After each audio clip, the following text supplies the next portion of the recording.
All right. So, um, this is going to start the beginning of our AI module. As mentioned, tomorrow we're going to do the object-oriented programming review, and you'll have the OOP assessment over the weekend. So today is a bit of a preview and a warm-up. We figured this way you get the OOP review right before the assessment, but then on Monday we'll pick AI right back up. So there is some reading today, and I think today is a good opportunity to start getting your hands on this stuff. But today's lesson, though it will cover a number of things, is introductory, and we're going to really get into the guts of this tomorrow. And this module is a little different. It is a bit more conceptual. It is going to dive into some bigger stuff, but we're also going to learn about how AI large learning models such as ChatGPT actually work, which is going to be really cool. This AI module currently doesn't have an assessment. We have a lot of assigned reading from a book, Deep Learning with PyTorch, that is very good, and that has coding assignments that I think would be good to work along with and code. But we don't, as of yet, have more like daily assignments and things like that, though there is a lot of reading.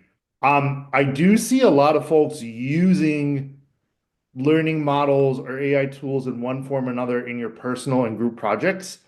And that's really up to you, but I think it is a really good opportunity. So let me talk about what we're going to go over today, and then we can dive on it. So I'm going to very briefly talk about just the history of learning models. We talked a little bit about it with prompt engineering. I'm going to talk about the different types of learning model, what a learning model is. Um, I don't know if you all have heard these terms, but let me just start sort of some jargon down here because there's learning model, large learning model, right? What are some other AI terms that people have heard? Generative AI. Anyone heard that one? Yeah. Is it large Yep. learning model or large language model? Oh, it is totally large language model. Thank you. And a large language model such as ChatGPT is a type of learning model. Um, there's also the term deep learning and machine learning. And I'll put this here because I believe deep learning is a type of machine learning. And I just want to have a list of terms here. And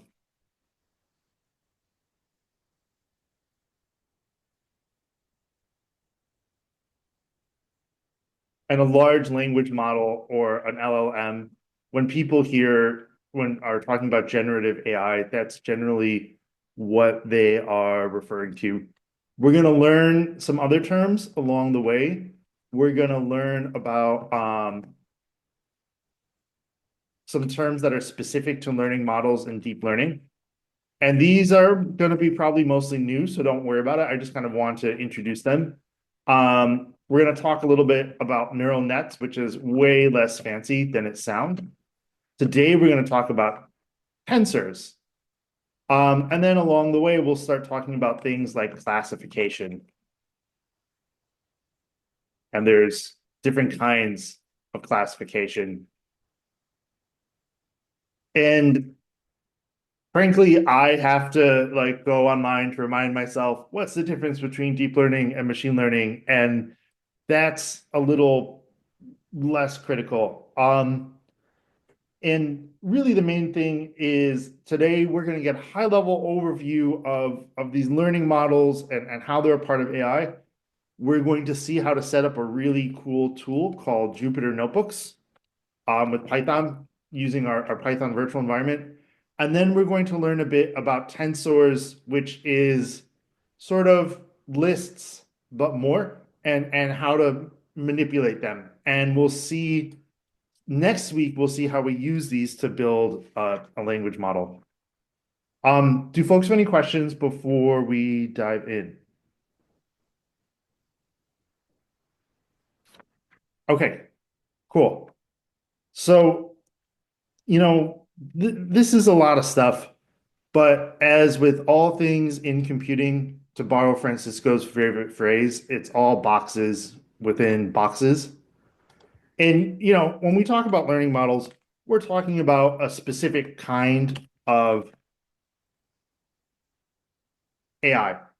Computer scientists have been trying out different kinds of artificial intelligence for decades. Learning models is one particular approach that's worked really, really well.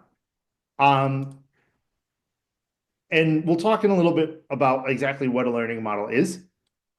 There's a couple different kinds. Really, there's two main kinds that we care about. There's something that's much more simpler and straightforward that we'll be learning in this course called classification learning models. And a learning model at the end of the day is just a fancy word for a program that does a lot of basically statistics, as we'll see. So don't let the term AI fool you into feeling like there's some magic here. There's cool stuff, but there's no magic at the end of the day. Um, there's really kind of two kinds of classification learning models, and their job is to classify data to tell me if I'm looking at a tree or a rock, tell me if this restaurant review was good or bad. And one kind is what's called binary classification, where you feed in a whole bunch of data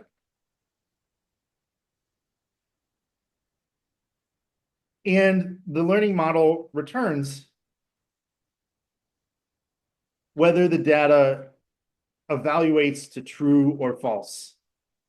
Right. And so at the end of the day, we can imagine writing a function whose job it is we give it some arguments, and based on the logic we write, it returns true or false.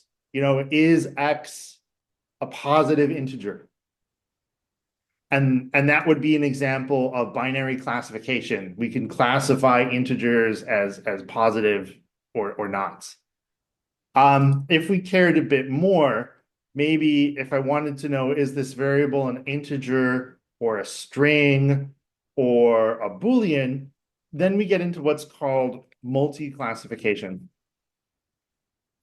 where again, we're going to feed a whole bunch of data.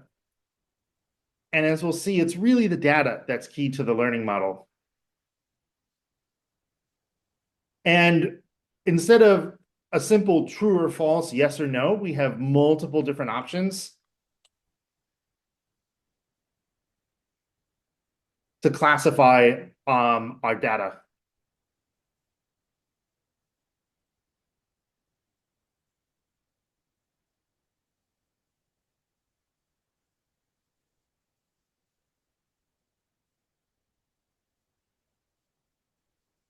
So, if you think about trying to identify different kinds of birds, just as an example, that would be multi-classification, right? Like this is a woodpecker, this is an eagle, this is a crow, this is a pigeon.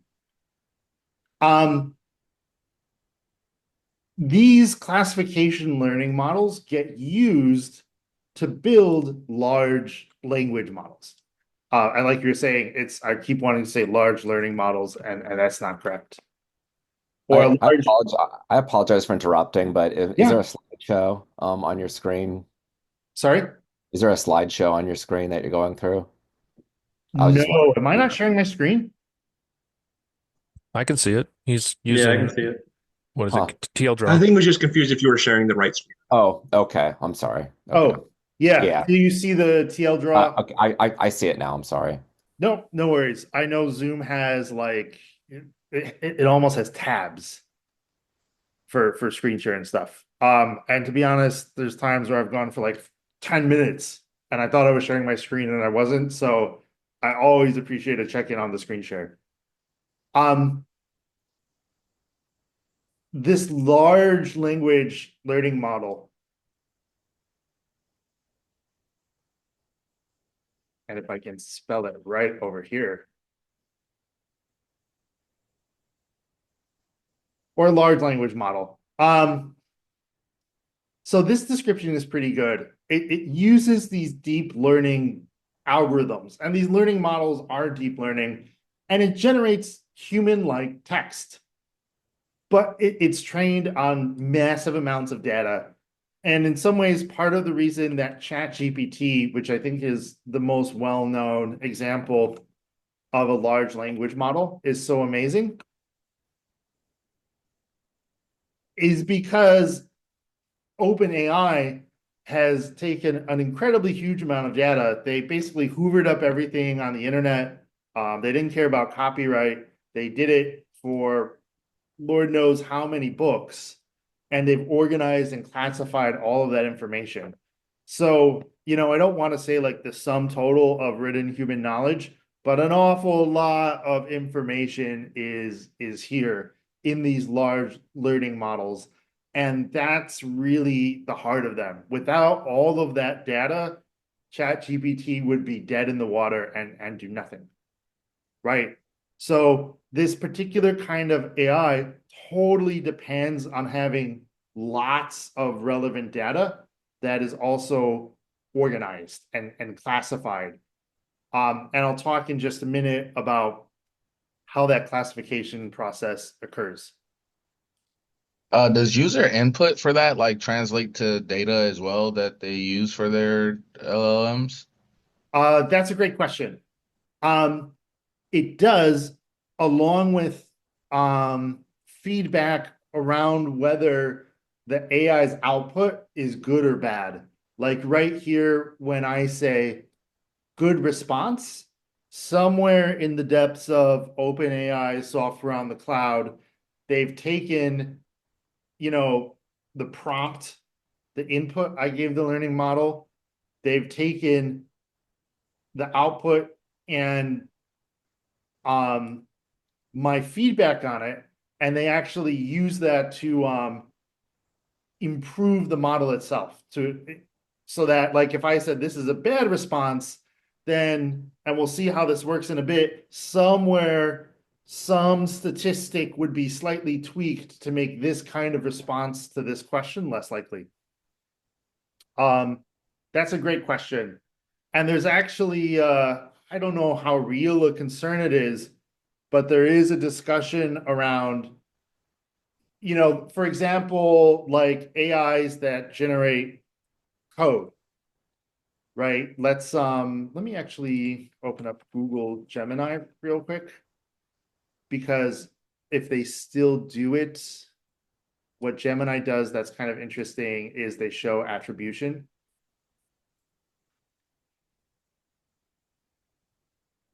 Let's see if Gemini still does it. And Gemini is quite good. I've actually been using something called Claude, and in fact, I was using it to review before this, and I like it because it has this really nice desktop UI. And tech people seem to be liking Claude, which is by this company Anthropic. And so that's worth a look. There's a free tier for all of these. I am paying because it's useful and because I need to keep up on this. But I think just starting to use it is useful. ChatGPT is pretty amazing.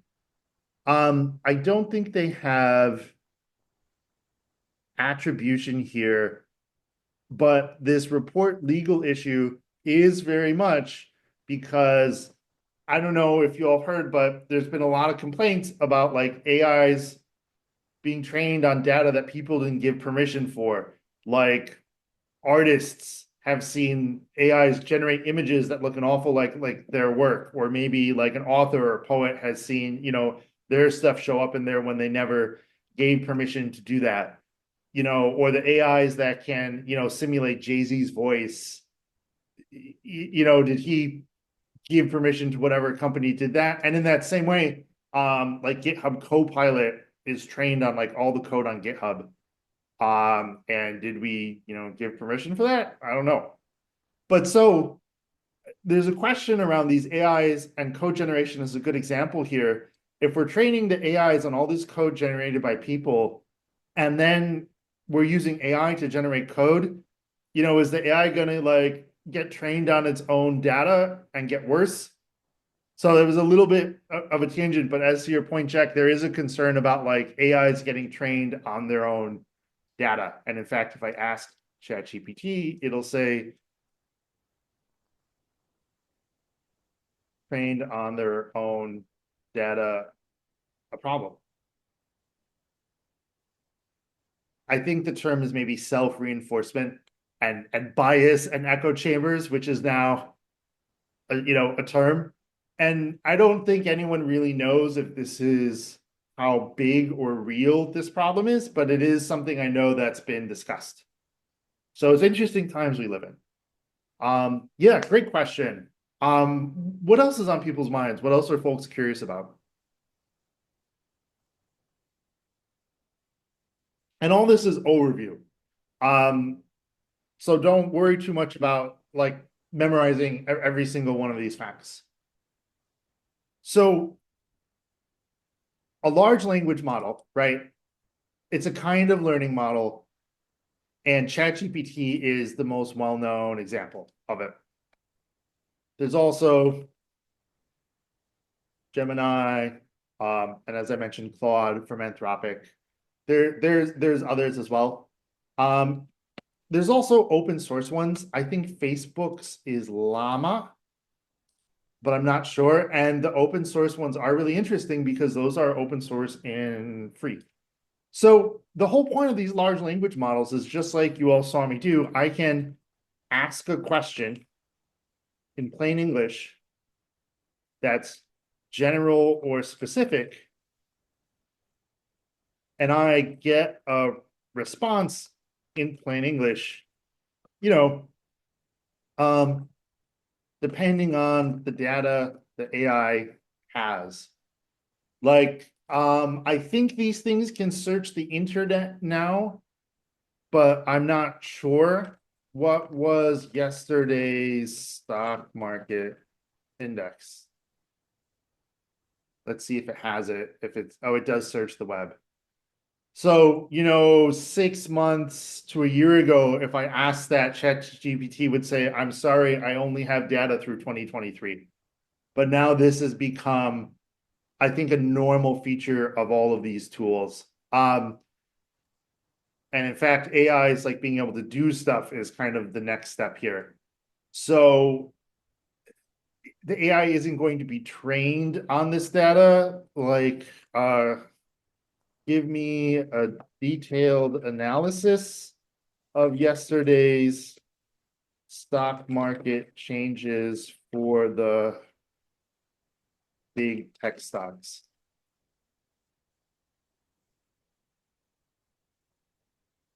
I mean, that's honestly pretty impressive. I'm not gonna lie.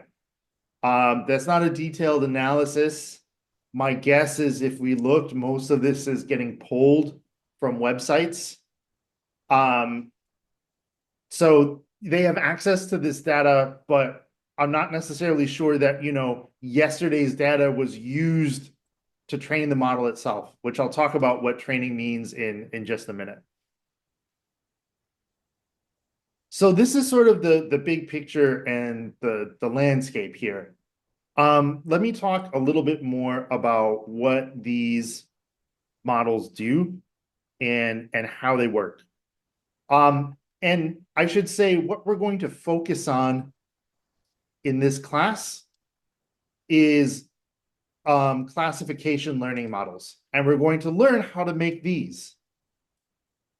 Making a large language model such as ChatGPT would be a much bigger task. It's built out of these, but we're going to learn how to make an engine, but that doesn't mean we're going to be able to build like engine for an F-23 fighter jet, to use an analogy, right? There's a lot of complexity that would go into that.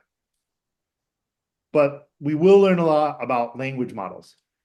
I have a quick question. Or learning models. Sorry, it's so confusing. Yes, please. So when it comes to like social media, like Facebook, TikTok, Twitter, and you have an algorithm to like tailor your feed to you, does that use like AI at all? These days, yes. Yes, it's probably doing some sort of basically I'm gonna draw a diagram in a minute actually, and we can talk about it. But basically, everything you've looked at in Twitter in the past, everything you've retweeted, everything you've liked, everything you've commented on, that's all data, right? And if I comment on something or retweet something or like something, that indicates a higher level of interest. And I'm pretty sure what the machine learning does is it probably looks at like maybe the text of each tweet and maybe the tweeter and uses some sort of multi-classification to figure out how close is Adam's tweet to what Chase likes. And that is part of the recommendation engine. The recommendation engine has a lot of stuff that's not AI and machine learning, but machine learning is a huge part of it. And just to draw one other box here, as long as because I did introduce all of these terms. And let's make this one black. Learning models are kind of machine learning, and machine learning is, I'd be a little hard pressed to define it exactly. But basically, if you're trying to do smart AI stuff with computers and it involves lots of data, that's probably machine learning. Though machine learning, in fact, does encompass stuff that's not strictly AI, like stuff around computer vision and things like that, that may or may not be called AI. It's a little fuzzy. In the past, there were other approaches to AI that tried to actually have the computer understand stuff. And those are kind of a different story. And I'll talk about what learning models are and what they aren't. And the last term I'll throw in here is artificial general intelligence, or AGI. Anyone heard of this one? Is that what we touched on before, like where they'll make something up that's not totally true? Not quite. You're thinking of hallucination. This is a term for basically AI from the movies, like how, Oh, okay. yeah, Yeah, I exactly. was about to say like robots and stuff like that, like when they just make it, right? Yeah, basically, if there's a movie and the AI is like a conscious living thing that's as smart or smarter than a human and able to do all the stuff, that's artificial general intelligence, like Data from Star Trek or HAL 9000 from Space Odyssey, or trying to think of others and I'm failing. Um, and this is sort of the dream and the fear, right? Of like creating an artificial mind that actually has consciousness. And all this learning model stuff is not really anywhere near that. Because as we'll talk about in a minute, it doesn't really understand anything. Let's talk about what these learning models are, because I think that's going to be really cool.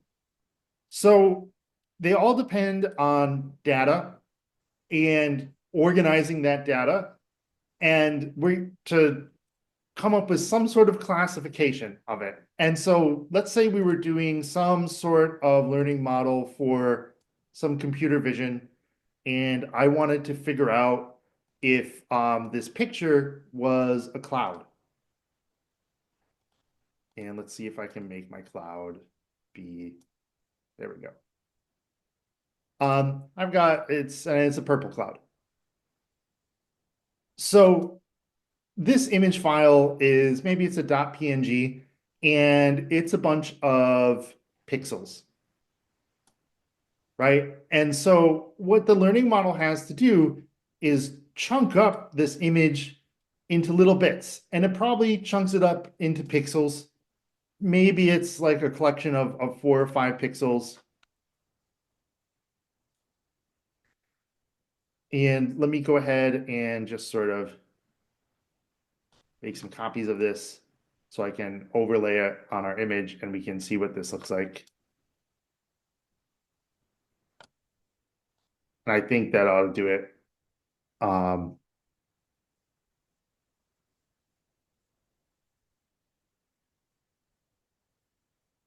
And let's, something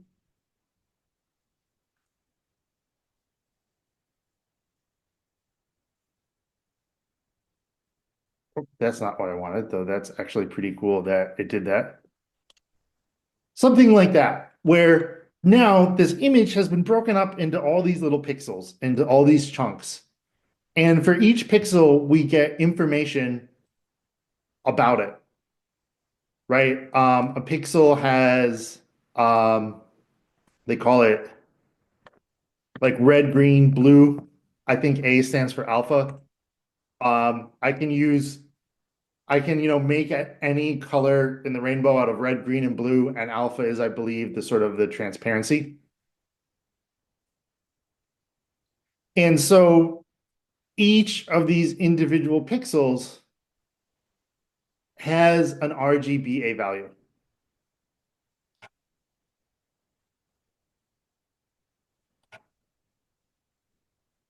And my diagram's going to get a little messy here, but you all can sort of see where this is going.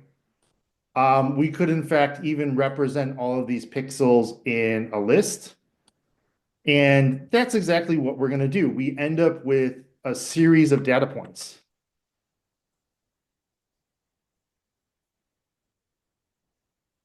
And so maybe one of these pixels has an RGBA value of like 1.0 for red, 2.3 for green, 0.75 for blue, and I don't know, like 0.2 for the alpha, for the alphanumeric value.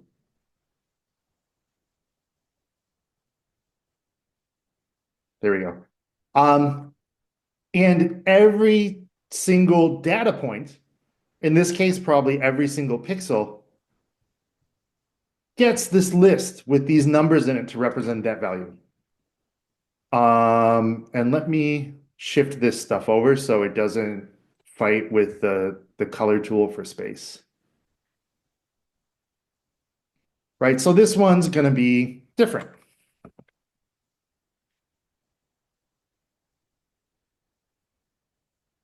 And this is how image files get represented in a computer, and pretty much everything does. Audio files, everything. But we have all of these series of data points, and we're going to feed and funnel them in to our learning model, into our AI. And we'll learn in a bit about how the AI does this. And let me see how I rotate this sucker.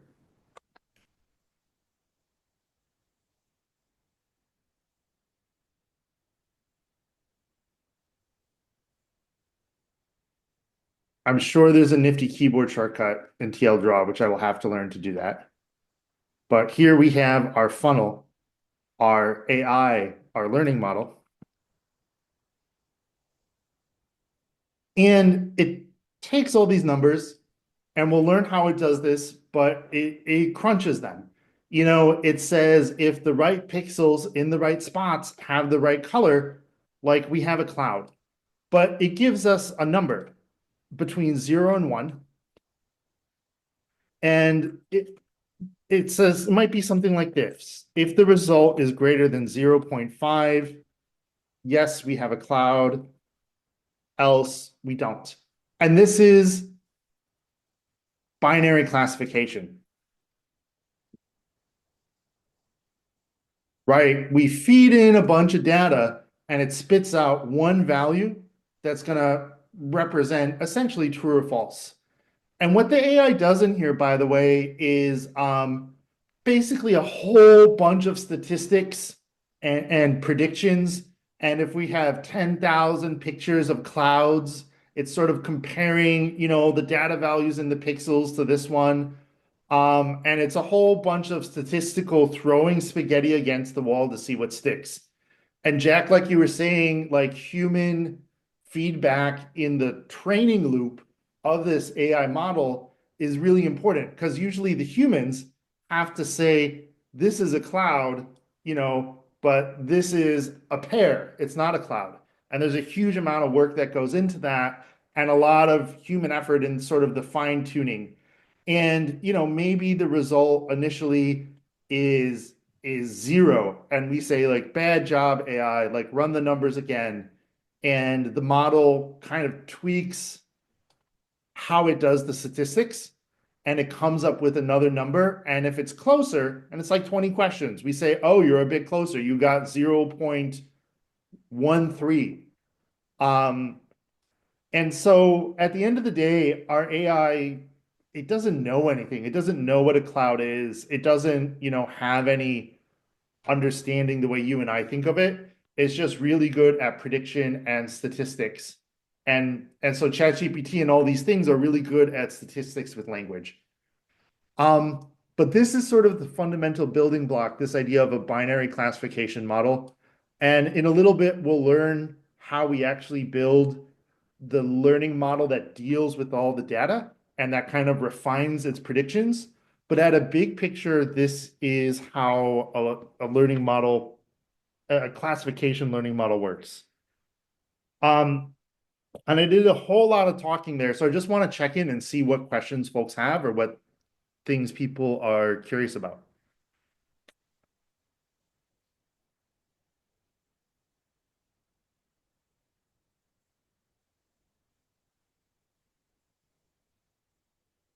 Okay. How are people feeling about this thus far? Awesome. Yeah. Like what you'll find is like AI is a whole bunch of statistics and number crunching, and it produces a probability, right? Because the output here might be 0.3, it might be 0.4, and basically the higher the number gets, the closer we are to the AI saying, I have 100% certainty this is a cloud, right? But that's still a prediction, and the AI can be wrong. And like we were talking about with hallucination, it doesn't even know it's wrong. So we feed in all this data and we end up with one number. So let's unpack the funnel a little bit and talk about what it's doing. And if we pop open part of the first lesson, and I'll just bump this up a bit. This is where this idea of, let me just open this in a new tab.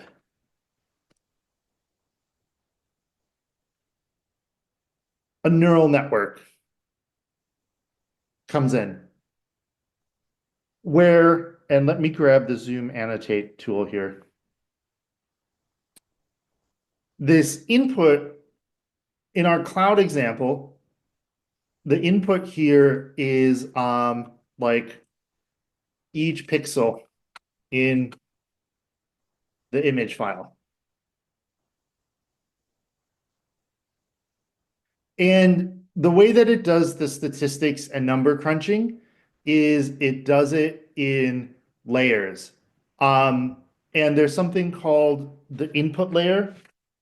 And then we have, I believe it's the activation layer. And let me actually pull up my notes here. So the input layer here is where our learning model, where this network of nodes is going to get its data. And each node represents a different feature of the input data. So we might have a node for red, for green, for blue, maybe for the pixel color, and maybe for, I don't know, the pixel position as well. We then start doing statistics and math on this data over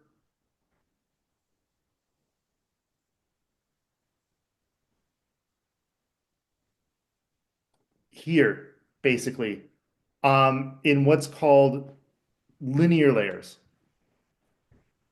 And let me write that down.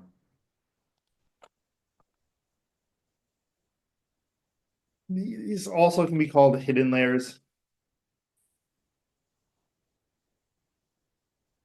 And what we do is each different kind of input gets fed to each of these nodes.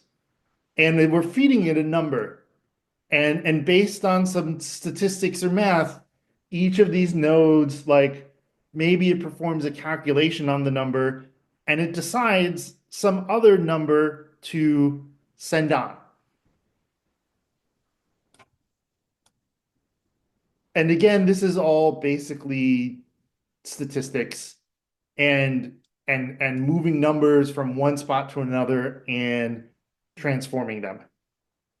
Now, at some point in there, and let's just say it's here,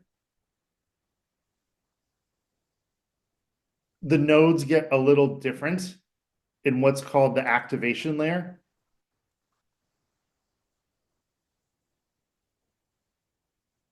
And if all these other nodes were doing something very predictable, like for example, maybe we say, if a pixel is green, it must not be part of a cloud. So we reduce the number that we send on to the next node. That's a linear step. Every time the greener a pixel is, the lower our output is. And every time I feed it, a pixel with some green, I get the same output. This layer, the activation layer, does non-linear stuff that frankly is a little beyond my ken. And they're called activation functions. And there's a bunch of different common activation functions that have sort of been developed with names like ReLU and Sigmoid and Tan. And we'll learn about them later. But they, in essence, do like calculations that are not sort of straight arithmetic. And I don't want to get too deep into it because frankly, I would probably struggle to explain it. But once all of these nodes have done their transformations on our different kinds of data or inputs, they all spit out a number at the end of the day. And maybe that number is 0.13. And we take a look at that number and we say, actually, learning model, I did give you an image of a cloud. This is incorrect. And what the code in the learning model does is it kind of moves backwards and it says, okay, I know 0.13 is wrong. So what was the number here? And how do I need to adjust that number to make it more right? How do I need to adjust this number to make it more right? How do I need to adjust this number to make it more right? And it tweaks the way it calculates values, what's called weights and biases, to try and get a better fit. And it keeps doing that, moving back through each of these nodes. And all of these nodes in each layer are connected to all the other nodes. And that's why the term neural network is used, because this is based on some ideas of how we think the brain works with neurons and how they all talk to each other and things that's a bit beyond my ken. But again, all that's happening here is tweaking statistics, where whatever number crunching this node did to spit out, maybe we had 0.2 here, and we had 0.7 here, and we had, let's see, 0.2 plus 0.7 gives us 0.9, so 0.4 here, and they all added up to 0.13. And so each node is tweaking how it weighs the previous data to try and come up with a better number that's closer to what we want. So next time around, maybe this gives us like 0.4, for example. This process is called back propagation because it's moving backwards, right, through our network and using that feedback to move backwards and tweak how it calculates each value it sends on. I want to pause and check in here and see what questions people have, both to see what I can answer and also because I don't want to get too lost in the sauce because a lot of this is new to me as well. So what are people curious about and what's on people's minds? So this works like the way it gets the output, what you were just explaining, it works forwards and backwards, like it's going back, forwards and back. Yeah, that's correct. It moves forwards to calculate its prediction. And at the end of the day, even ChatGPT is just giving us a prediction of what it thinks the sentence should look like. And this is what's called training a model. Like to produce ChatGPT or to produce our cloud classifier, we would run this program once, right? And then we would give it feedback, or really, because we have 10,000 pictures of that are organized into cloud and not cloud, our training program can give the network feedback to say, oh, the picture I gave you, it was a cloud. You should have given me a higher number. And it does this whole thing again.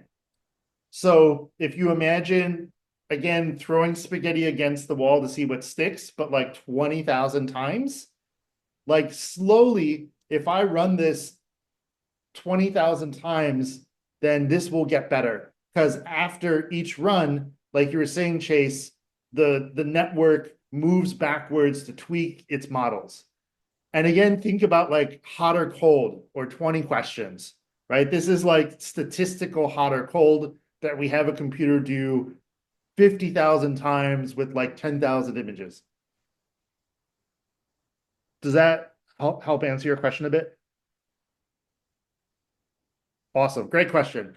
And this is also why training these models is so computation expensive.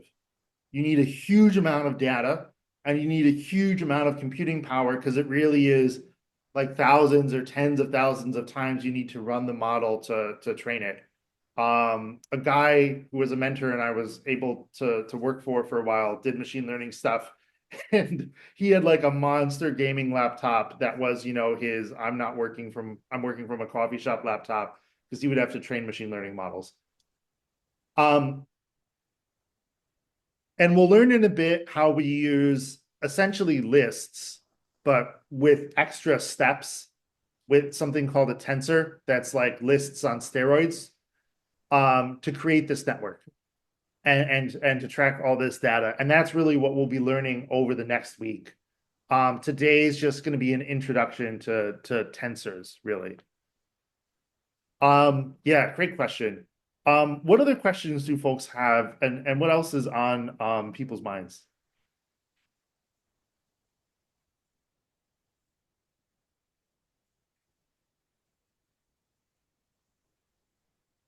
Okay, cool.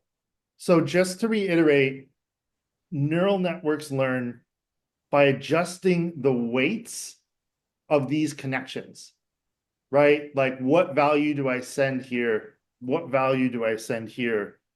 And each of these nodes is called a neuron in the network, and it uses the error of its predictions. Like if we're looking at a cloud, this was off by what, like 87% or something like that. So it uses how off it was, the error factor, to move backwards and adjust the weights and how it does its statistical number crunching between each neuron.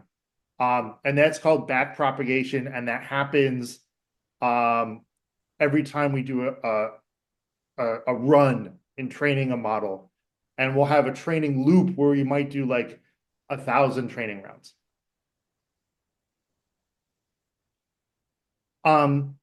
So that's sort of the big picture stuff. We're not going to dive straight into that today, though we will learn about these things called tensors, which are pretty cool, that it's sort of like lets us do a matrix of lists that then gets used to build a neural network. And I think we're at a good time for a break. But before we do so, let me just show you all, if I can get my browser to behave. And give me one sec here, folks, because I think the Zoom annotator, there we go.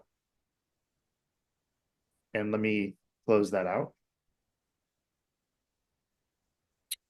So there's a great site called Kaggle, and this is sort of where a huge amount of the data science and machine learning, i.e. the AI community, hang out. And there's competitions. There's open source models trained by other people, lots of code and discussions, and critically for us, there's data sets, right? If we look for data sets for creating like binary classification learning models, we see a whole lot of stuff. But like a good one, like cats versus dogs, is a good one. We're going to look at this later. And it has just thousands of images of cats and dogs. And you can also see like AI models that other people have trained on it. And somewhere in here is the data itself. I probably have to download it because it's image files, but it's all organized. And if I look for like pizza, there's pizza sales, and somewhere in here is like pizza or not pizza. And let's see here, let's filter this for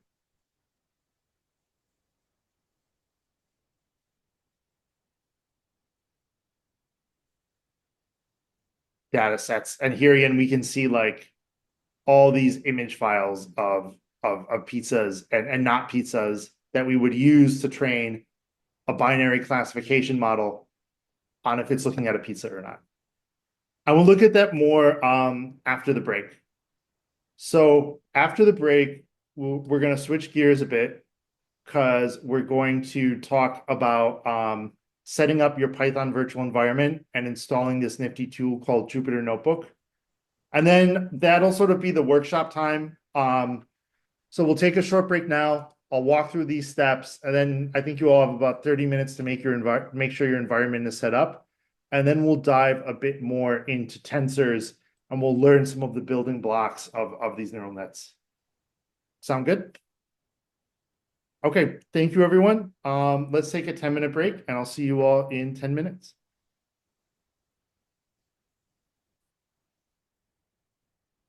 All right, so we've talked about like what is a learning model and the different kinds. The difference between, say, a learning classification learning models like we're going to build, and ChatGPT, which is probably made up of multiple classification models and a whole lot of other things. A binary classification model, like our cloud example, where you feed it a bunch of data and it basically gives us a number, and the closer that number is to one, the stronger the prediction from the AI is. And multi-classification, where it's not just trying to figure out if this is a cloud, it might be trying to figure out if it's a cloud or an apple or a slice of pizza, right? Where there's multiple options.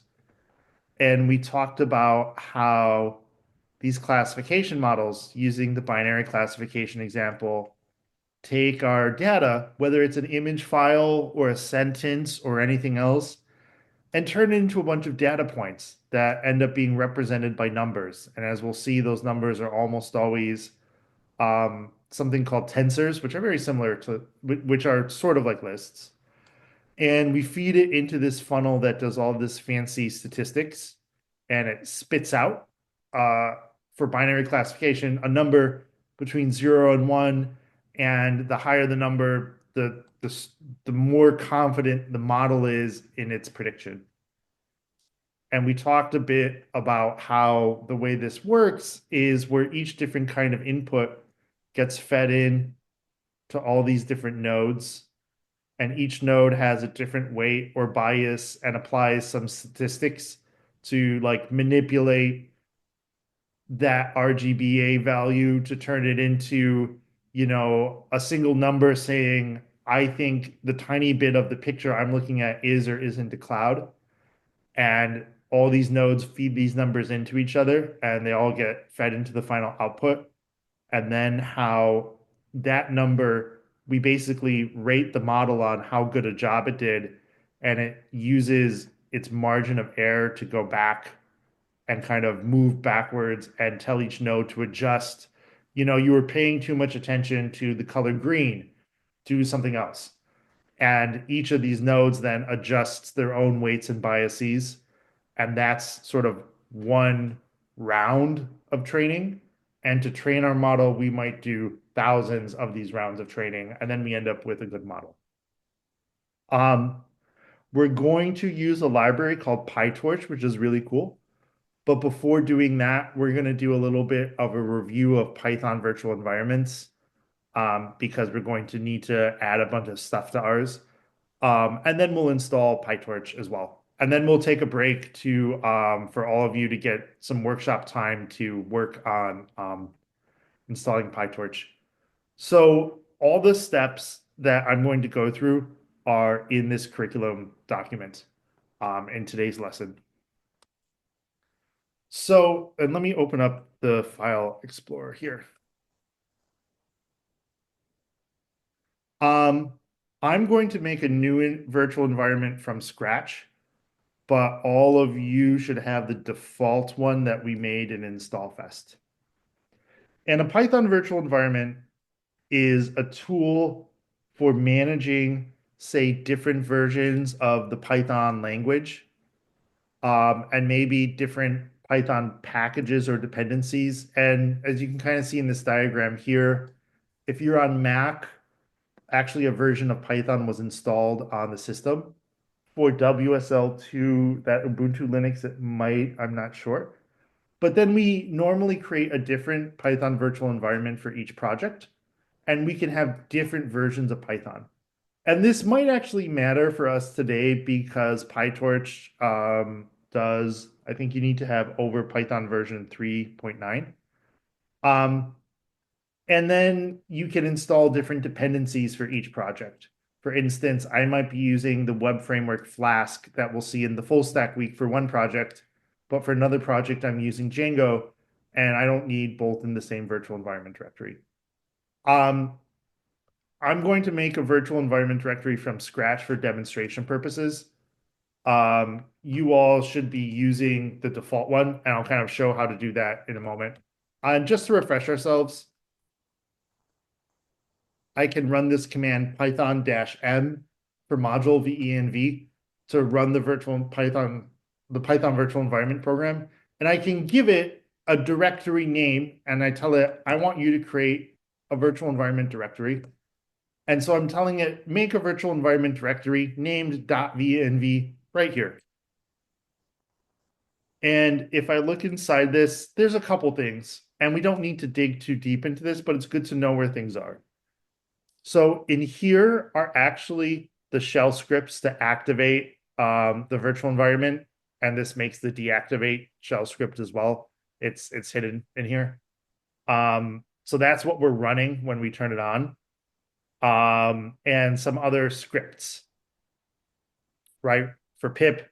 And in fact, we have in here, I believe, the actual version of Python itself, Python 3.13.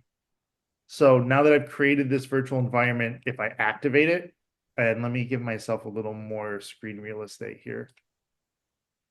By using this command source that will run the shell script in that directory. And if I type which Python 3, I see that it's using the version of Python installed in this bin directory here in my virtual environment directory. Lib is where stuff we install gets put. Just for fun, if I do pip install Flask, just because it's kind of small. Well, Flask itself needed a whole bunch of other Python packages, so they all got installed here. But here we can see Flask is now here when it wasn't a moment ago. Quick question. Yeah. Do you need to change your interpreter whenever you do this or no? Yeah, you probably want to with VS Code. If VS Code will actually, like, if I open up VS Code from this directory and make it sort of, my VS Code project directory, I think VS Code does automatically look for a file named a directory named .venv and use it as the Python virtual environment, because that's sort of the standard naming convention. But don't quote me on that. You will want to do select interpreter and let's see here, use Python from, I think this is the one that's coming now, that's coming from a different directory that I'm in.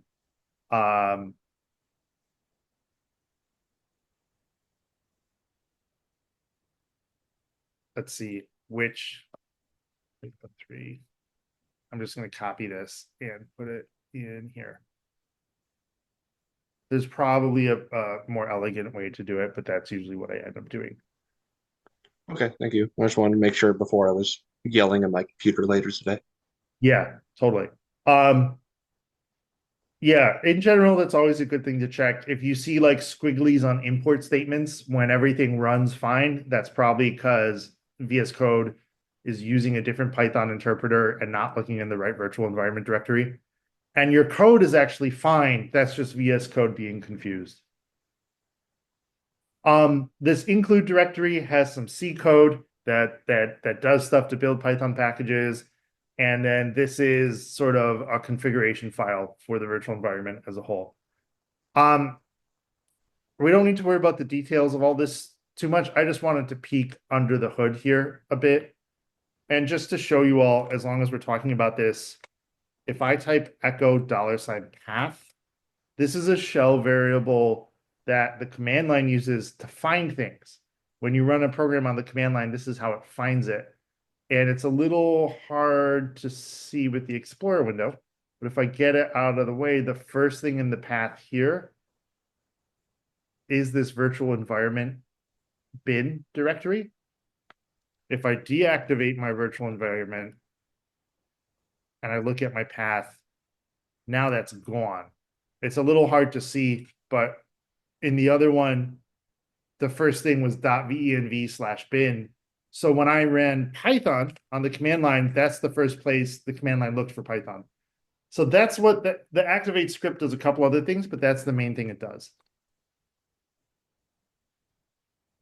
Any questions about virtual environments sort of in the big picture? Is it necessary? Short answer is yes. I think right now you all can use the default virtual environment you made from day one. The nice thing about virtual environments is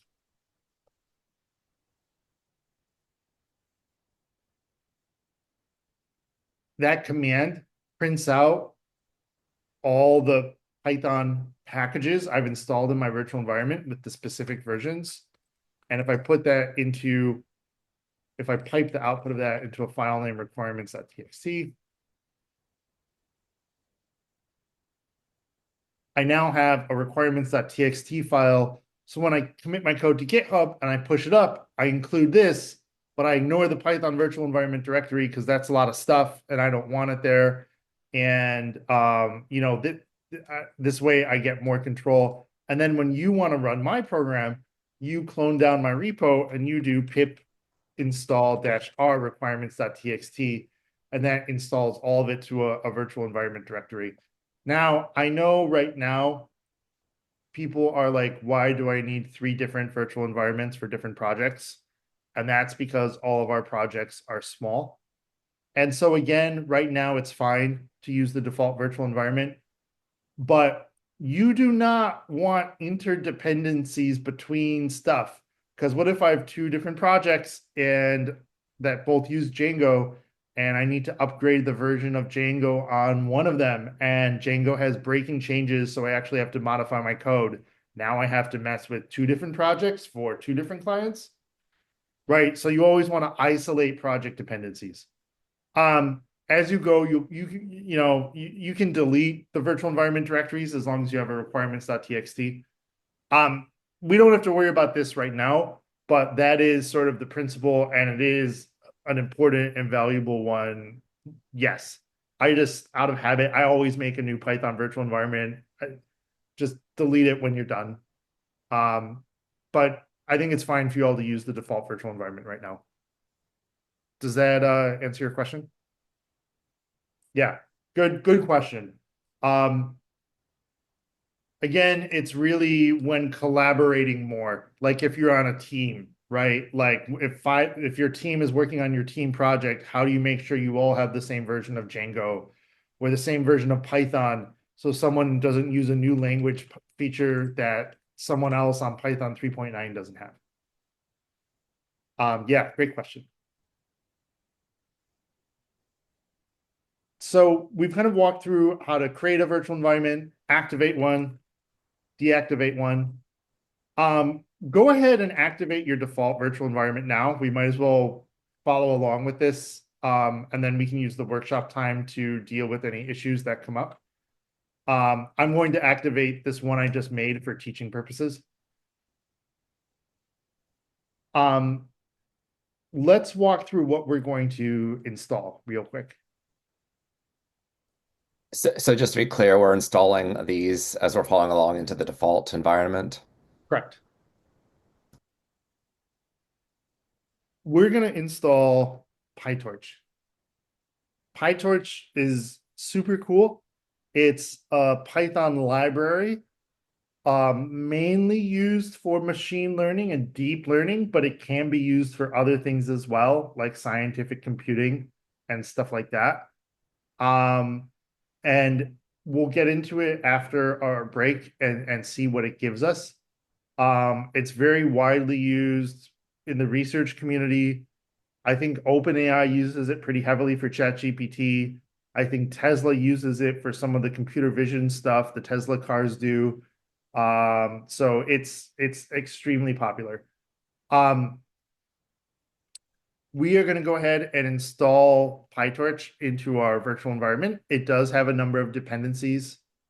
Over here on the PyTorch site, you can click through, and I'll share this link in the Zoom chat, though the easiest thing might be to grab it from the curriculum.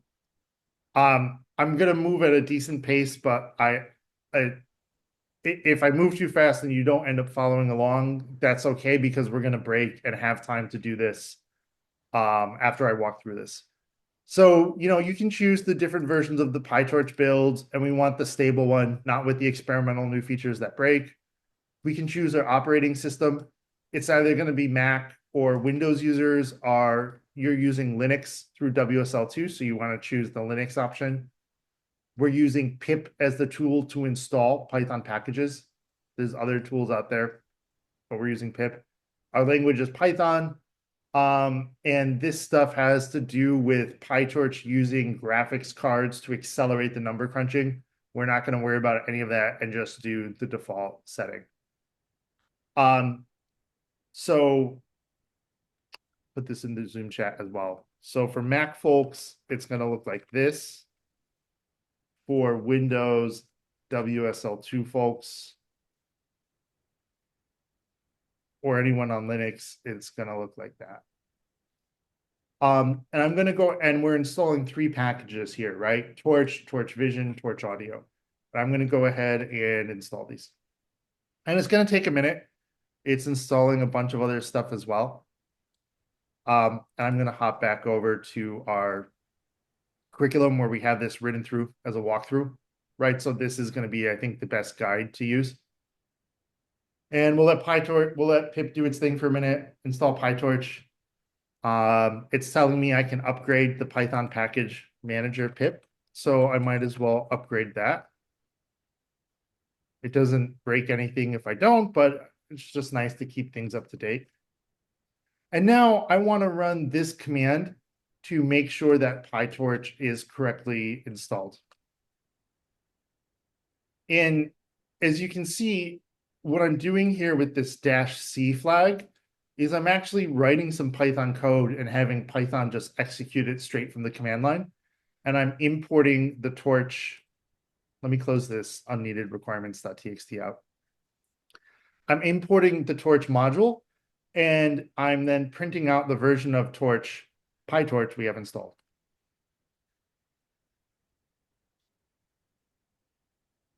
Sorry, I'm having issues making a new virtual environment.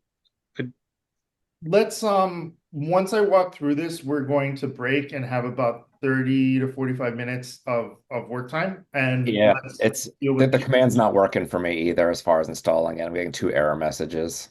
Okay, we'll do it after I do the walkthrough. Okay, thank you. Yeah. So I would say then just don't code along. So once I run this command, I've now got Torch installed. And I see a version printed out, and I should be good to go with PyTorch. But we also need to install something that's pretty cool called Jupyter Notebooks. And this is a sort of like open source application. It actually lets us make interactive documents where I can write Python code and see the output of that code and actually use like Python to draw graphs and charts. So like data scientists and scientists love it. And it's sort of the standard for machine learning and data science. And we'll be using it later today and throughout next week. So there's a couple steps here to do this. We have to do pip install Jupyter to install the Jupyter Notebooks sort of kernel program into our virtual environment, and that'll take a minute. I believe there's another, yeah, we're gonna install, it's called a kernel that it uses to do some memory management. IPy kernel for IPython kernel. And I already had installed that one from something else. And I am also then going to have to install a VS Code extension. So I'm going to open up my VS Code sidebar and go to extensions. And if you search for Jupyter with a Y, you'll see the first option here is Jupyter Notebook support. I already installed it. For everyone else, you'll click on install. And again, all the steps are here. So we'll break and have some work time for people to go through those in small groups or independently. And then once Jupyter Notebook is installed, we can spin it up. So let me just show you all what a Jupyter Notebook is, and then that'll be a good stopping point. Now that I've installed Jupyter Notebook, I'm going to make a Jupyter Notebook file. And I want to put a .ipynb for Python Notebook file extension at the end of it. So I'm going to make that file, and I'm going to open it up in VS Code. And note how we see something different than what we're normally used to. We don't see a text file, and this is the VS Code Jupyter Notebook extension doing its thing. And it's trying right now to find the IPython kernel that I installed. I'm not sure why it's struggling, so I'm going to help it. And I think that should do it. And we'll give it just a minute. I'm a bit surprised it's taking that long.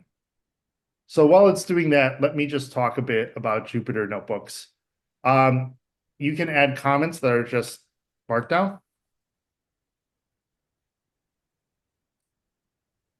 And this is called a cell.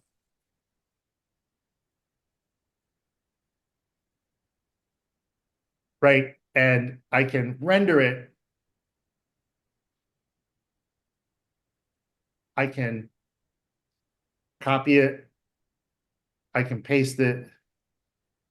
And if I click on it the right way, I can edit it.